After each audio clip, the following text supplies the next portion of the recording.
आज डिमांडवर चर्चा आहेत, 4 विषयाची चर्चा होणार आहे। त्यानंतर चार प्रस्ताव आपण क्लब केलेले आहेत, करतोय ते सगळ्यांची चर्चा करायला अनेक सदस्य उत्सुक आहेत।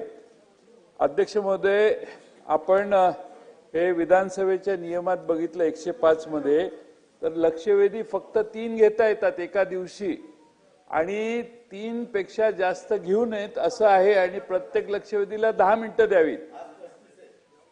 तर आज आपण तीनावर 1-0 तर 3वर 5 लिहिले आणि 35 लक्षवेधी घेतल्या।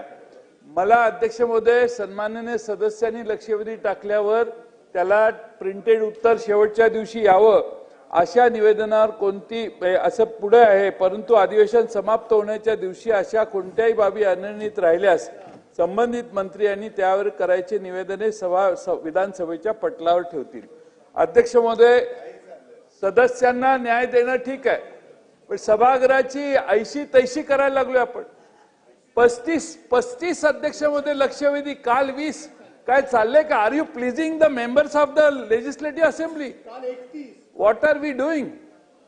सदस्य अध्यक्ष महोदय, आपण काय करतोय? सगळ्यांना खुश करण्यासाठी सभागृहाचे साधारण आतापर्यंतची जी काही परंपरा आहे ती सगळी पायदळी तुडवतोय आपण। अध्यक्ष महोदय, तातडीच्या अत्यंत महत्वाच्या मागच्या 8 दिवसात घडलेल्या घटनेच्या बद्दल लक्षवेधी समजू शकतो, पण 10 वर्षापूर्वी, 5 वर्षापूर्वी, 3 वर्षापूर्वी झालेल्या या तातडीच्या होत नाहीत। हे 105 मधले नियम आपण वाचले, आपल्याला हे नक्की माहिती, आपण अनेक वर्ष सभासद आहात। म्हणून माझी म्हणणं की या डिमांडवर प्रायोरिटी कधी, डिमांड लवकर सुरू केल्या पाहिजेत, म्हणजे सदस्यांना मग शेवटी दुसऱ्या बाजूने फार नाराज 2 मिनिटं संपवतो, त्या डिमांडवर बोलता येत नाही।